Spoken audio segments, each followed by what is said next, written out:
You'll remember from last lecture, Gwendolyn Brooks' what I think at least is a haunting poem.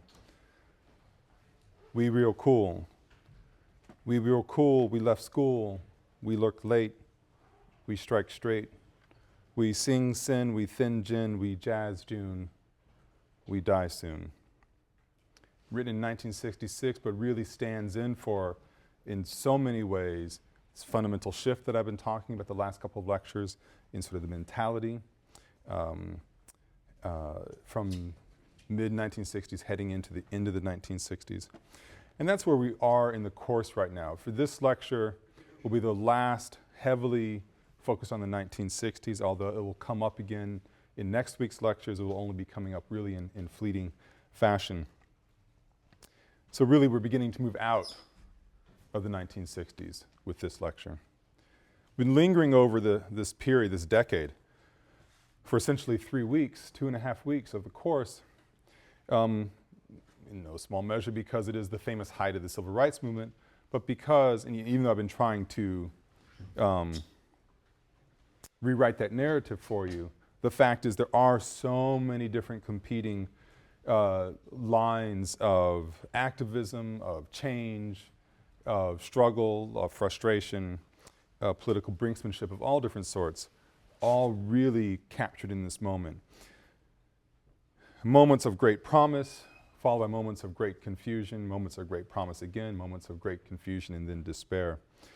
Overwhelmingly, the story of the late 1960s is one of political and cultural confusion and one striking moment of anxiety is far too polite a word to put on it, but real fear about where this country's headed or how it's going to get to where it should be headed. The barometer, as I pointed out quite some time ago for a lot of these changes in the 1960s is the Student Nonviolent Coordinating Committee. I want to start there by telling you the end of SNCC's story, essentially.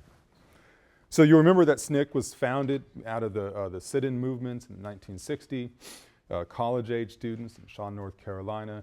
It was brought under the wing of, or organized under the wing of the SCLC, embraced an integrationist ethos, respectability was at its core, belief in group-centered leadership, and is dedicated to civil rights education, whether it's voter registration, leadership training, et cetera, in the early 1960s.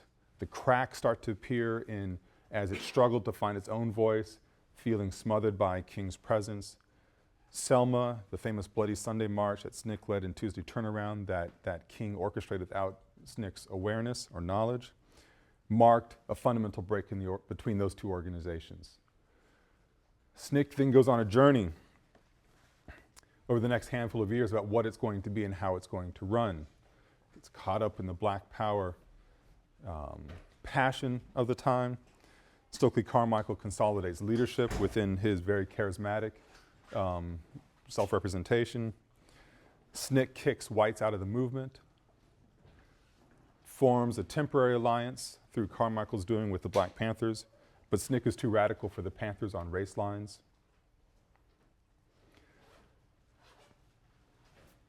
I'll come back, I'll overlap a few little details in today's lecture about this, but essentially, Carmichael leaves SNCC. He has no future there. And he leaves the country, and reasons I'll get to later on in the lecture. In the leadership void left behind by Carmichael, you have a cadre of different leaders battling it out. Who's going to be the person representing SNCC? Meanwhile, the organization's infiltrated by the FBI. Seeds of doubt are sown left and right. And the Student Nonviolent Coordinating Committee changes its name to the Student National Coordinating Committee. In the height of late 1960s violence, which is part of the theme of this lecture, it disavows nonviolence as a solution, or as a tactic, or as a belief system. All bets are off. So it goes from nonviolent civil disobedience, integration ethos, to an all-black organization, far more progressive than it was when it started, and eschewing nonviolence as a core mission. Leadership gets broken up, different kinds of battles. FBI infiltrates it successfully, And by 1973, with leadership in disarray, scattered throughout the globe actually, the FBI closes the file on SNCC. There's nothing else left of the organization. SNCC is a metaphor for the great successes and great failures and great anxieties of the 1960s. This was a decade of great crescendos and great collapses. Great crescendos, of course, with embodied in King and his dream, embodied in signing the Civil Rights Act and the Voting Rights Act. But as we've seen, immediately after these crescendos, great collapses. 4 young girls blown up in Birmingham, riots in Watts. So you arrive at the moment, and this is where the lecture really begins. This is all preface. You arrive at the moment of 1966. After Selma, King casting about, I think is really the fair word to use, casting about for the next step of the movement. Selma was, even though SNCC was furious with King, the final march was remains one of the great iconic moments of the sort of the famous narrative of the Civil Rights Movement. But it became just profoundly clear to King, and to others of course, that these great changes in law, the great changes in national consciousness, were overwhelmingly seen as Southeastern United States phenomenon. This is where the problem was. You saw in Watts, the problem was something quite different. You see in the great northern cities of the country, the problem is really quite different. They have these laws in the books already.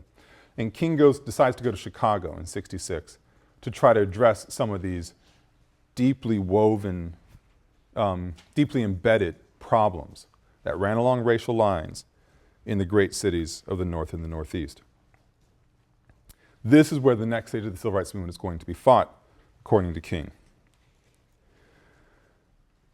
King had been talking about, from the beginning of his rise to national prominence, he had been talking about economics and poverty.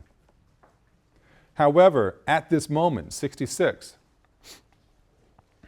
partly out of a result of searching for the next great agenda for the movement, partly out of the shifting logics of how the U.S. economy is functioning on a global scale, partly out of the radicalism and the internationalist radicalism that starts being articulated more aggressively by SNCC and would soon be articulated by the Black Panther Party with its Marxist ideology, King really starts to emphasize poverty. This is the next frontier of the movement. This is what we need to address. So King goes to Chicago, takes the SCLC with him, the Southern Christian Leadership Conference with him, and sees in Chicago de facto housing segregation, limited educational opportunities. He sees Chicago as, or the way life is lived in Chicago, as a manifestation of economic exploitation, pure and simple. That was manifested, grows out of, as part of the housing problems, the educational opportunity differential, manifested in trade unions, in the way in which trade unions kept the color line intact. It's manifested in real estate, who could live where. It's manifested in banks, the kind of loans you can get if you can get loans. Mortgage companies, slum landlords, the welfare system, federal agencies, courts, police, political system, the city administration. It was systemic economic exploitation, the way it was witnessed, the way it was experienced in Chicago.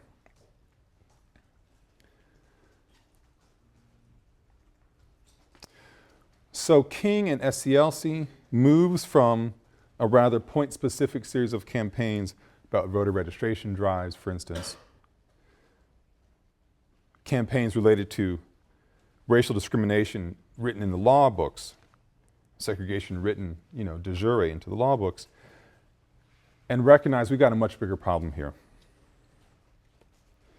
The diversity of the agenda that King starts to pursue when he's looking at economic exploitation in all the different places in which it makes itself known in Chicago, it's the diversity of the nature of the problem.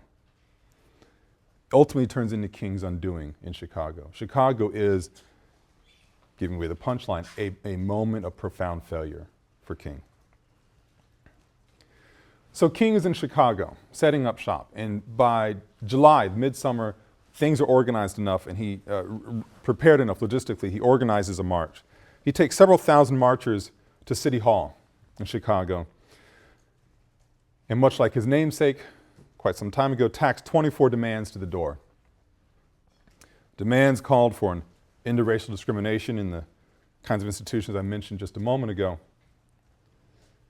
It was actually not much more than a publicity stunt that King hoped would create space for him at the bargaining table with Chicago's Mayor Richard Daley. A month later, following getting an audience with Daley, King presents a 10-point plan on housing. Daley works with the plan. They sign this plan together, and it's calling for open housing reform. So it seems like King's made some difference already. Daley's a staunch Democrat, but really embodied, he owned Chicago politics. Heck, he owned state politics. And King got Daley to sign this pledge for housing reform. But signing a pledge isn't really doing anything except for putting your name on a piece of paper. You got to put political will behind it. And Daley didn't want to expend any of it when it came to enforcement. So King's earliest efforts in Chicago are merely symbolic efforts. It's not actually creating change. Now, Chicago locals were very excited about King's arrival and his abiding presence. He's staying in town. Black Chicagoans believed that now that King was there, the city and the country would pay attention to the problems that black faced on a daily basis. But the excitement begins to fade just as quickly as it is built up. Bless you. Locals begin to realize that King's not really well suited for the complexities of the northern black world. And that sounds kind of condescending. I'm not talking about, does he know how to, buy a loaf of bread and how to, act properly. That's not it at all. The problem is that King is used to, because of the legal structures of discrimination in the South, used to a very simple political landscape. Blacks had no voting presence. They had no representational presence. There were local activists, certainly, but they were not emboldened in the way they did not have the kind of support network behind them to catapult things to the national scene. That's not the case in Chicago. Chicago had significantly more diverse populations within the black community, just in the city itself, than any single place King had been before and tried to wage a campaign. There were many other people who were established leaders in the community, were recognized as such, and they had their access to Mayor Daley. And King comes in and wants to have access by himself, not understanding the political theater that defines Chicago. To put it in his most simple way, King comes into Chicago and without realizing it, starts stepping on the toes of all these other black leaders who were already in place, who had their organizations, who had their movements, and who had access. Now, the real split between Chicagoans and King happens in a swirl of events that surround a march into Cicero, one of Chicago's most famously all-white enclaves. King organizes a march to call attention, like he's done on so many other occasions, to systemic discrimination, the way it's been embodied in Chicago. And then at the last minute tries to cancel it when Daley agrees to sign a new housing plan. The activists who had committed themselves to the march were furious and decided to proceed without King.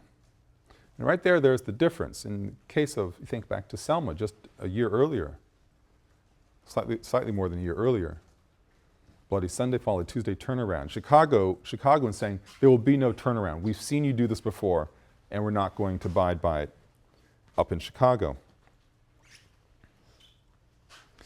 It's also important, so the Chicago, the local activists decide we're going to march without King.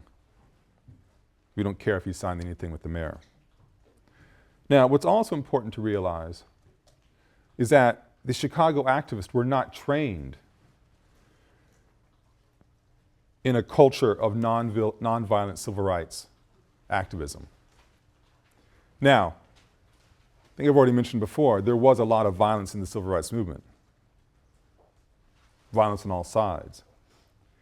But there was also a commitment, a rhetorical and then a lived commitment to nonviolent tradition.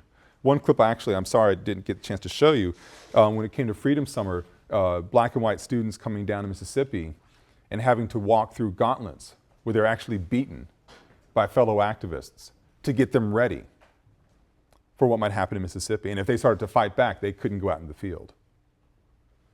I mean, the training was literally bruising. Chicagoans didn't have that training.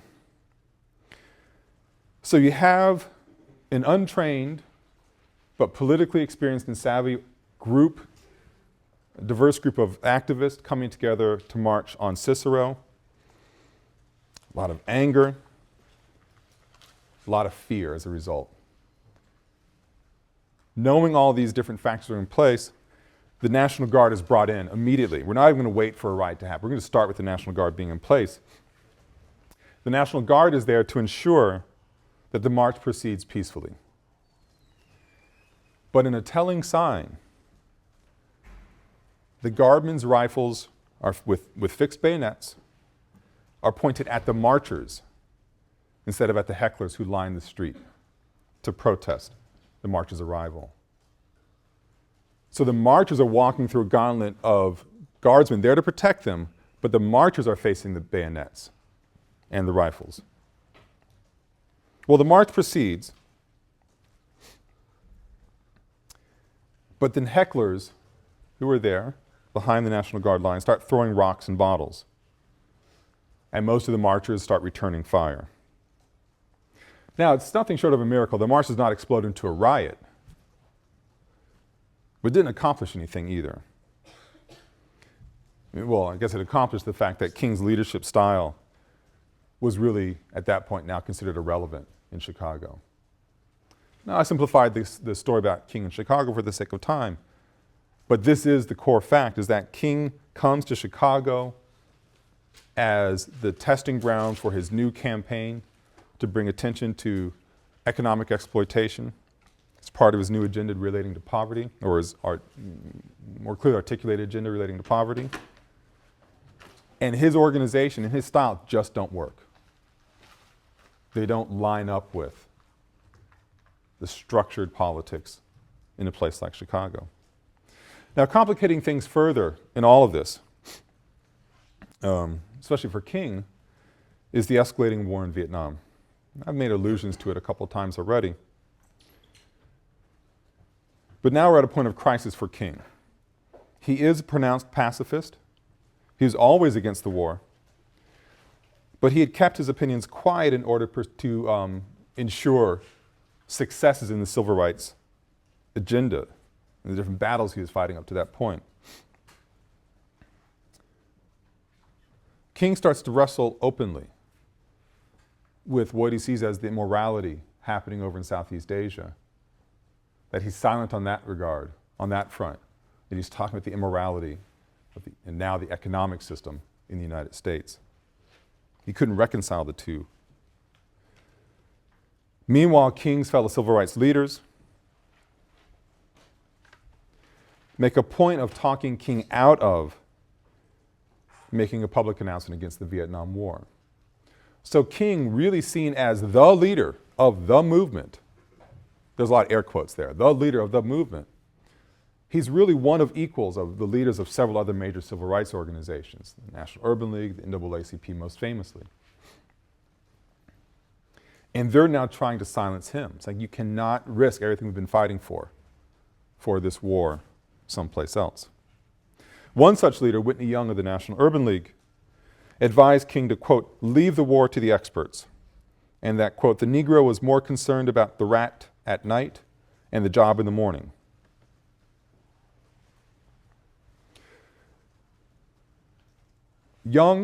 Whitney Young, I should point out, was pulled aside King at Lyndon Johnson's insistence.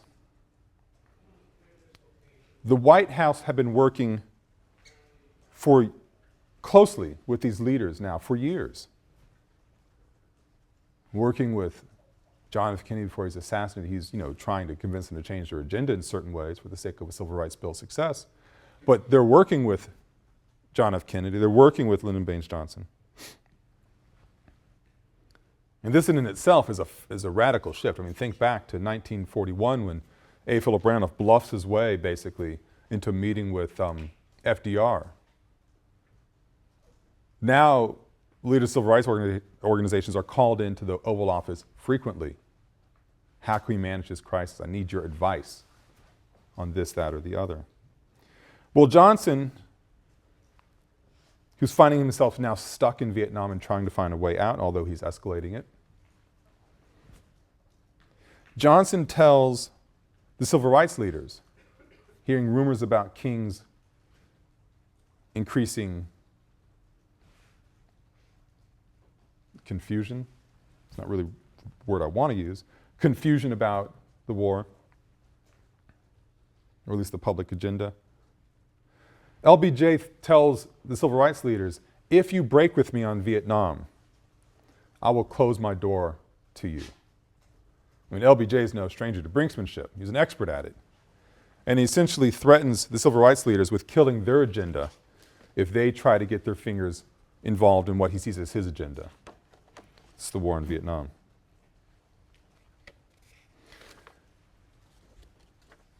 As we move through 1966 and into 1967, I mean, King got the message. He knows he's not supposed to say anything. But he finds that he can no longer be quiet about this. And he starts giving talks, mostly in the South, about the war in Vietnam. Much like the famous I Have a Dream speech, where, we only get the short excerpt that makes us all feel really wonderful, and we don't get the excerpts that make us feel, well, pretty bad. King is giving, so the basic speech is much longer than what we know. King is giving not even sermons, lectures that are 45, 50 minutes long, talking about structural inequality, economic superexploitation, the immorality of the Cold War battles being played out, anywhere, but especially in the developing world. Giving the kind of lecture you expect from a political scientist or an economist, and the kind of detail in political economy. He's testing out the ground, basically. And in the spring of 1967, he's invited to speak at Riverside Church in Manhattan with a long tradition of progressivism. And he famously breaks the silence. He'd been breaking the silence for months now, but now it's on this national platform. And so on April 4th, 1967, King steps to the pulpit at Riverside Church saying that he felt he can no longer be silent. And he declares that the Great Society has been shot down. Lyndon Johnson's Great Society, his effort to fight a war on poverty. That the Great Society has been shot down on the battlefields of Vietnam. It would be very inconsistent for me to teach and preach nonviolence in this situation and then applaud violence when thousands and thousands of people are being maimed and mutilated and many killed in this war. Now, King is talking about Vietnamese being killed. He's also talking about American soldiers being killed. And it's a theme that you hear more from people on the street who are very angry.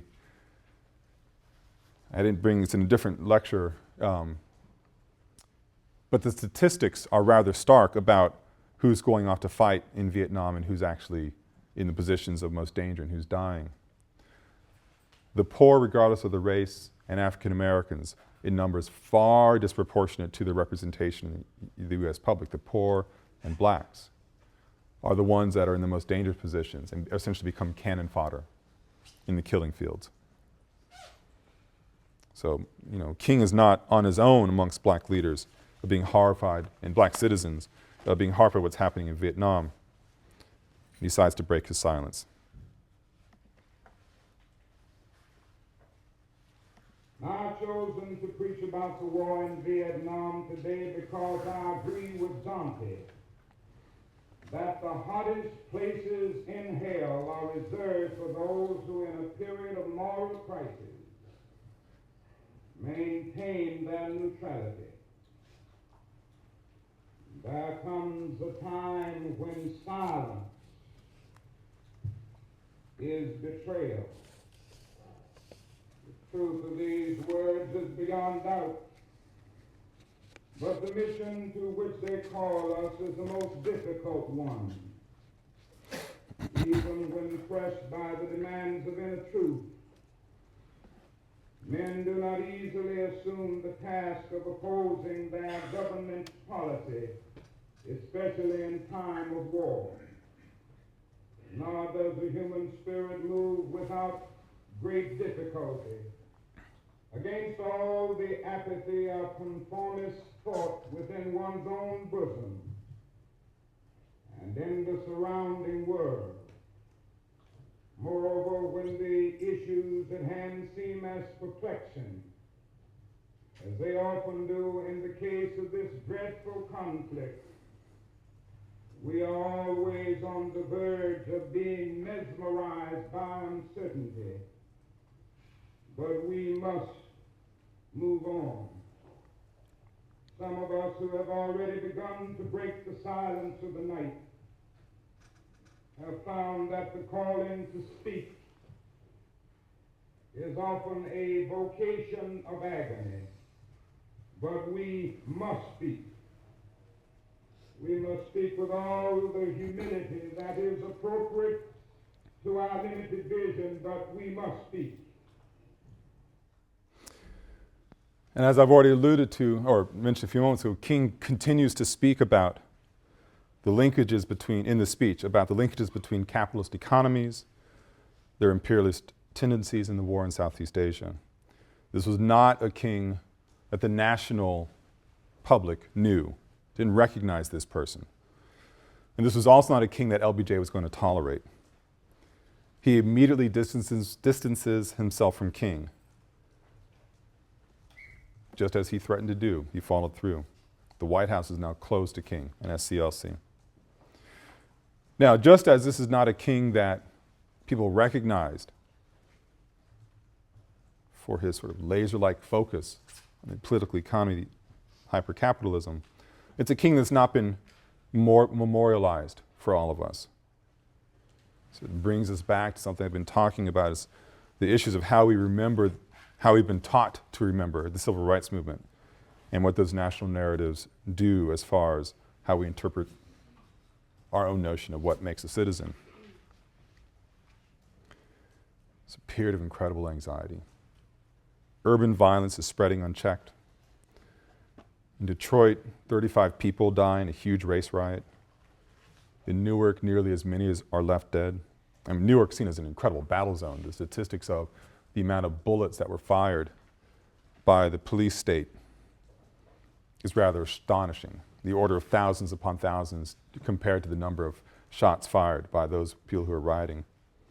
And as you know, Newark is still struggling with the legacy of what happened in the 1960s, the late 60s. It's a city still on its mend. In early 1968, little less than a year after he comes out against the Vietnam War, King issues a call for a massive protest event called the Poor People's Campaign. It's an event that would take place in Washington, D.C., and would call national and hopefully international attention to the plight of the poor, regardless of color. At the same time that King is developing the logistics for this campaign, he agrees to lend his support to a strike by sanitation workers in Memphis, Tennessee.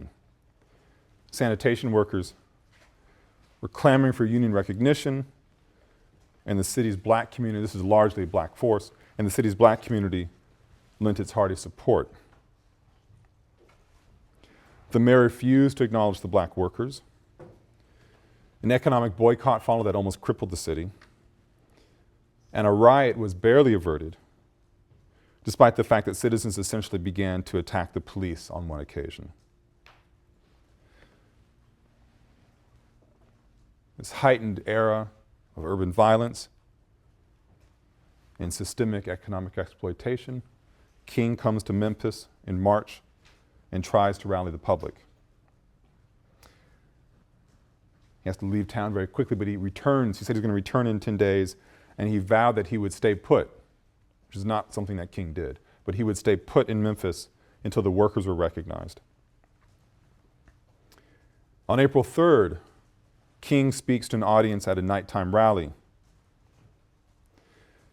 Now, it's important to understand by this point in his young life, and he really was a young man, King was frustrated and dismayed.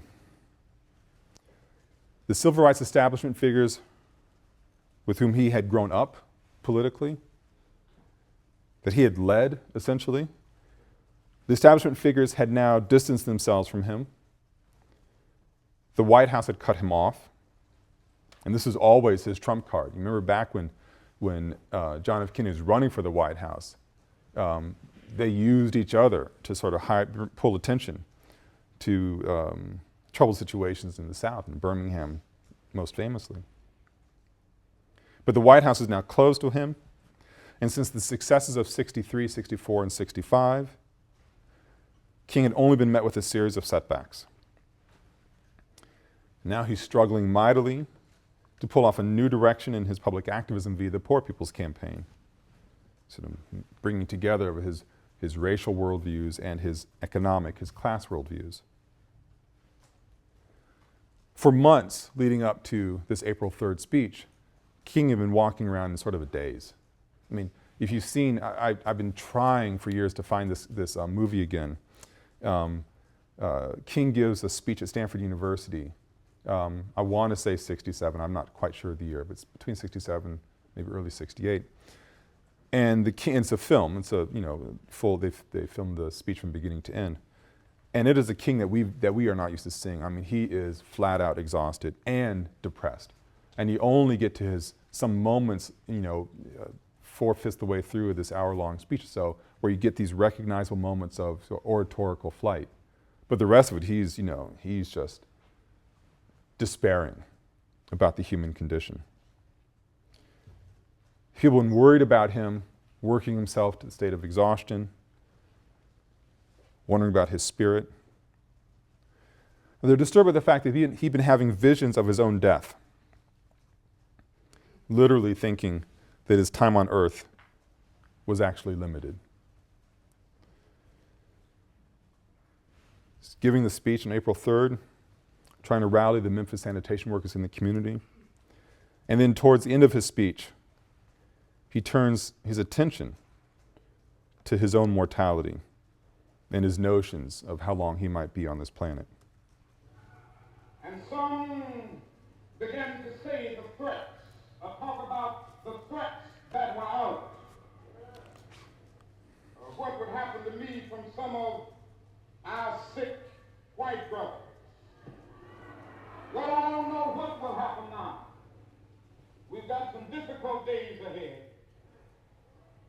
But it really doesn't matter with me now, because I've been to the mountaintop.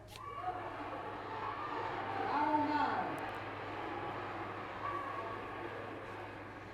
Like anybody, I would like to live a long life. Longevity has its place. But I'm not concerned about that now. I just want to do God's will. And He's allowed me to go up to the mountain. And I've looked over, and I've seen the promised land. I may not get there with you, but I want you to know tonight that we as a people will get to the promised land.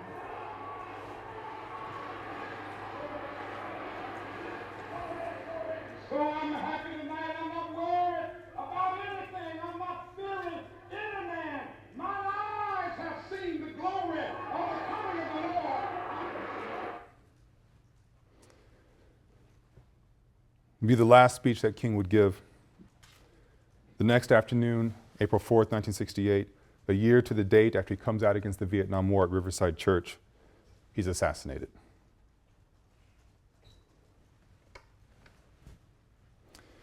As news of King's death races across the country, cities go up in flames. Uprisings occur in over 100 cities.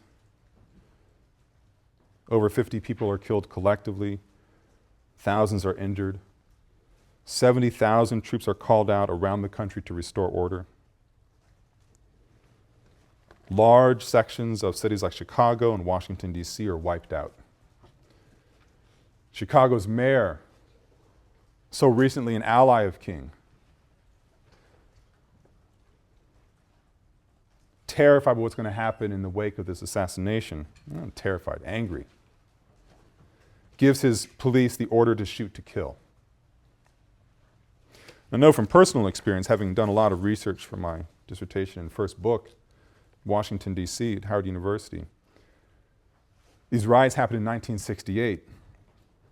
Areas around Howard were still burned out in the early 1990s. I mean, still. If you've been down to Washington, D.C. in the last 6 or 7 years, the city that you see in those areas, around U Street, east of DuPont Circle, north of the Capitol, those areas are unrecognizable. The change or the restoration of those parts of the city took well over 30 years. Now, King's death is one of the most important moments in a year of real horror. 1968, students on many university campuses radicalize, joining new protest movements, taking over campus buildings. If you look at the buildings of the early 1970s, you can tell it's basically riot architecture. Large stone buildings with very small windows that chairs cannot be thrown through. Radical black workers organize into the Dodge Revolutionary Union movement, the critique of this economic exploitation. LBJ announces that he will not run for re-election. Robert F. Kennedy is assassinated the night he wins the California Democratic primary. Democratic National Convention is held in Chicago. This convention marred by police rioting. They battered demonstrators and reporters on a daily basis. COINTELPRO, the counterintelligence program, is trained upon black radicals, starts beating up on the Black Panthers, one of the groups that J. Edgar Hoover called hate group. Starts infiltrating SNCC and begins to break that organization up. Around the world, the French government collapses when 9 million workers stage a general strike against Charles de Gaulle, only to have the country's armed forces mobilized to restore order. In Mexico, the government ordered its troops to fire upon hundreds of student protesters who were trying to call attention to their plight in the weeks preceding the start of the Mexico City Olympics. Famously, Tommy Smith and John Carlos, sprinters for the U.S. Olympic team, give the famous Black Power salute when they're on the medal stand, stripped of their medals. Richard Nixon narrowly defeats Democratic candidate Hubert Humphrey for president, and Nixon wins by brokering a deal with Strom Thurmond, this powerful senator, South Carolina, promising Thurmond that he would lay off the South in regards to civil rights if Thurmond would deliver Southern votes to Nixon instead of to the third-party candidate George Wallace, who happens to get nearly 10 million votes, by the way.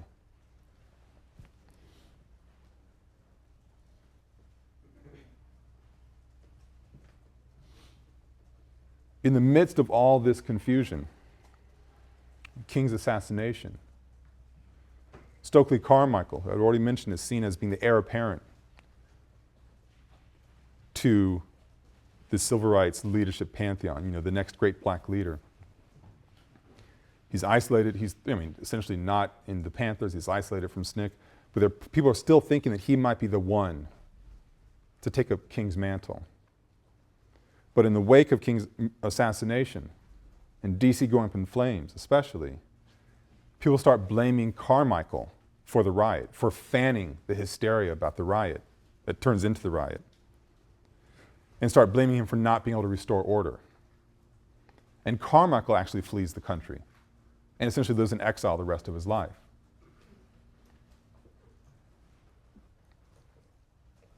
The quote job, and I really put big quotes around it, the job of leading Black America is unstaffed and maybe unmanageable. In the wake of King's assassination, as the riots are cooling down, leaders start the other leaders of civil rights organizations, people in King's inner circle saying, what are we going to do to honor King? What can we do? The world is in disarray. Well, there was the Poor People's Campaign. And they decide, to honor King's legacy, we're going to carry forth that campaign.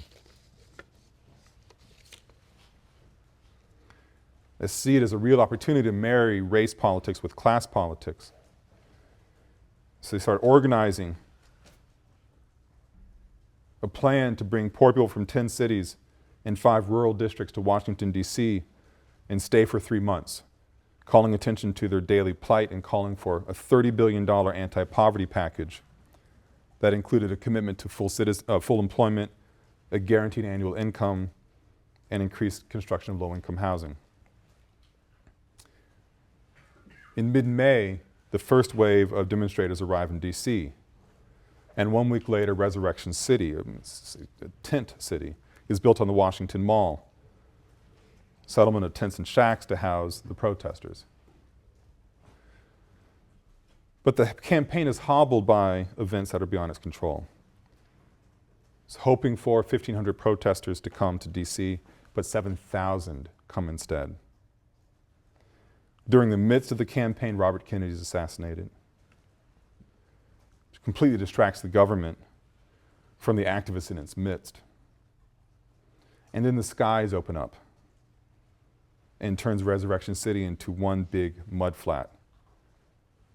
And very quickly with escalating public health problems. There's not enough housing and tents. There's not enough, essentially, porta potties. There's not enough way to feed these people. And the government, acting on concern for the activists' health, becomes an epidemiological nightmare. Close the camp after 1 month. So the Poor People's Campaign, we're going to be here for 3 months to call attention to the plight of poor folks, becomes very successful in terms of the number of people. It overwhelms the logistics. And then Mother Nature intervenes. And for the health of the people, the government closes the camp after 1 month. This in the midst of all these catastrophes happening on the international stage. So we have at the end of 1968 a new era of national politics that marks the beginning of a backlash against civil rights gains and the articulation of policies that had no explicit racial reference but were clearly coded racially all the same. Nixon, as he's campaigning and brokering a deal with Strom Thurmond, campaigns on a law and order platform. Such a platform made plain that he would go after black radicals and admittedly the degenerate hippies and anti-war activists who are destroying the country, in Nixon's view. Law and order. We're going to get this house back in shape. This is the state of affairs that leads us out of the 1960s into the 1970s. The country is damaged profoundly. Its confidence is shaken. And it's about to get worse, actually.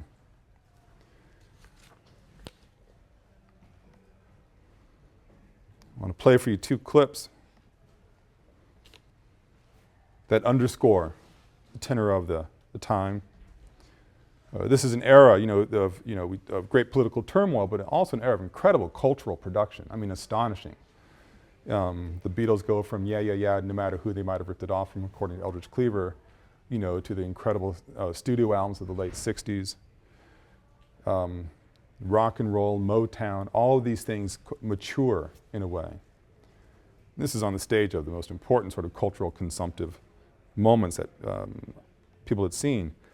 But closer to the ground, you have a marriage of black activism and anger and cultural production that tells a story of despair.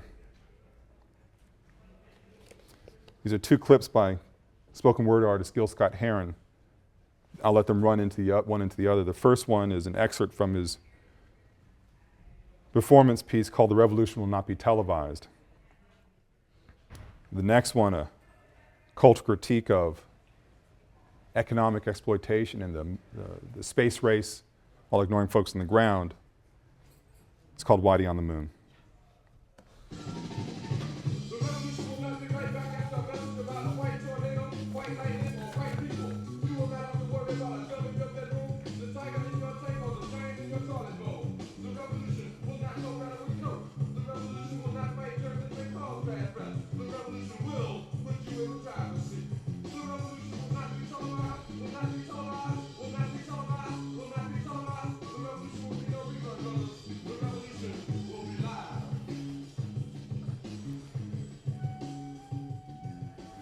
A lot of his lyrics talking about, sorry,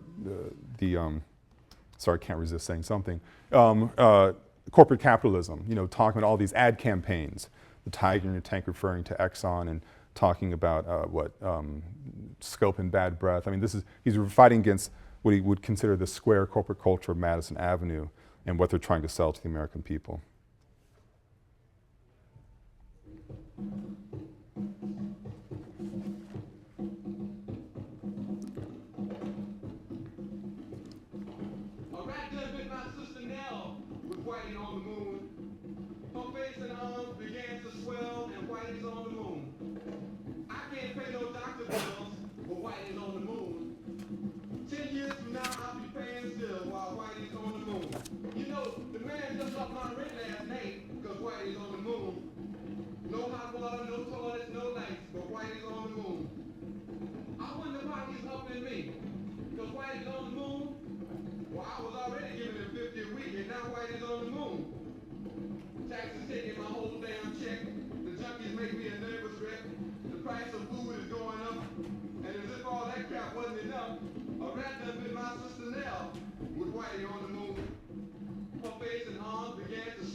They picked an interesting moment to walk in, didn't they? Anyway, we're going to pick up at that moment of cultural challenge and anger and power when we reconvene on Monday morning. Have a great weekend.